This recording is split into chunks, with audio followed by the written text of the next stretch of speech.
নিজের প্রথম 2 ওভারে ফেরান বাংলাদেশের 2 ওপেনার পারভেজ হোসেন ইমন এবং তানজিদ হাসান তামিমকে।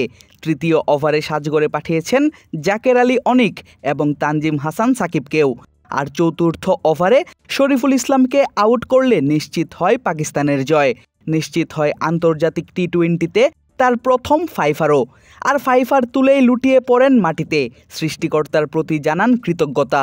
নিজের বোলিং দিয়ে ঠিক যেন 8 বছর আগের স্মৃতি ক্রিকেট ভক্তদের মনে করিয়ে দিলেন পাকিস্তানের পেসার হাসান আলী।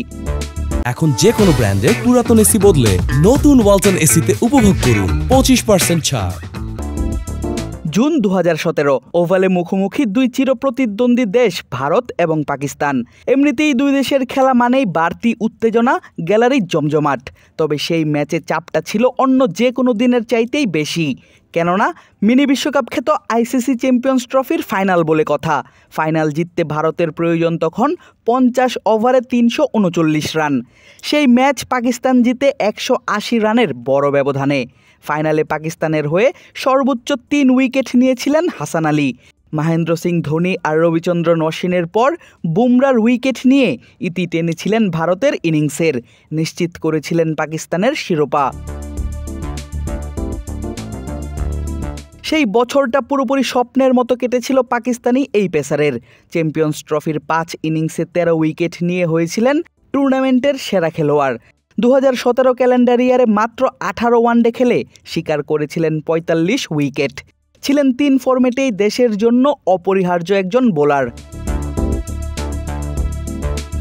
কিন্তু ইনজুরি আর ফর্মহীনতায় একসময় বাদ পড়েন দল থেকে। চোট থেকে ফিরলেও আগের মতো ফর্ম নিয়ে যেন ফেরা হচ্ছিল না এই পেসারের। সময় কাটান পাকিস্তানের ন্যাশনাল ক্রিকেট একাডেমিতে। চলে তার ফিরে আসার যুদ্ধ। এবারের পাকিস্তান সুপার লিগে করাচি কিংসের হয়ে হাসানের শিকার 10 ম্যাচে 17 উইকেট। তারপরই বাংলাদেশের বিপক্ষের সিরিজের প্রথম ম্যাচেই ফাইফার। আর আন্তর্জাতিক ক্রিকেটে এমন প্রত্যাবর্তনের পর অধিনায়ক আগা সালমান শোনালেন হাসানের ফিরে আসার পেছনের গল্প। সবাই বলছে 2017 সালের হাসান আলী ফিরে এসেছে। সে সত্যিকার অর্থেই দারুণভাবে ফিরেছে। আমি তাকে দেখেছি ন্যাশনাল ক্রিকেট একাডেমিতে কঠোর পরিশ্রম করতে। দিনে 2 বেলা করে আসতো সে। রমজানের সময় সেখানে গিয়ে ইফতার করে 10টা থেকে 12টা পর্যন্ত অনুশীলন করত। তার পরিশ্রমের ফল পাচ্ছে এখন। পিএসএলে সে ভালো বোলিং করেছে। আজকেও যেভাবে বোলিং করেছে আমি তো দারুণ খুশি। সে সত্যিকার অর্থেই ফিরে এসেছে। 5 উইকেট নেয়ার পর ম্যাচ জয়ের নায়ক নিজেই জানালেন পুনর্বাসন প্রক্রিয়া চলাকালীন নিজের সাথে নিজের যুদ্ধের গল্পটা। পুনর্বাসন একটি দীর্ঘ ও বিরক্তিকর প্রক্রিয়া। এটার জন্য নিবেদন প্রয়োজন, তাড়না ও মানসিক শক্তি প্রয়োজন। এসবই আমার মাথায় ছিল। ধৈর্য তো লাগেই। সবকিছু মিলিয়েই সম্ভব করেছি। আমি পাকিস্তান ক্রিকেট বোর্ডের প্রতি কৃতজ্ঞ। ফিজিও এবং অন্য যারা দিনরাত কাজ করেছেন সবার প্রতি কৃতজ্ঞ। তাদের কারণেই আজকে আমি এখানে দাঁড়িয়ে। 3 ম্যাচের টি-20 সিরিজের প্রথম ম্যাচেই 37 রানের হার দেখে বাংলাদেশ ক্রিকেট দল। অধিনায়ক লিটন দাসের বক্তব্যে ফিরে আসার প্রত্যয়।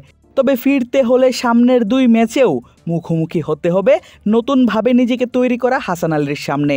টাইগার ব্যাটাররা বাকি ম্যাচগুলোতে কেমন করেন এই পেসারের বিপক্ষে সেটি এখন দেখার অপেক্ষা। আদিব আশরাফ, ক্রিক ফ্রেন্জি।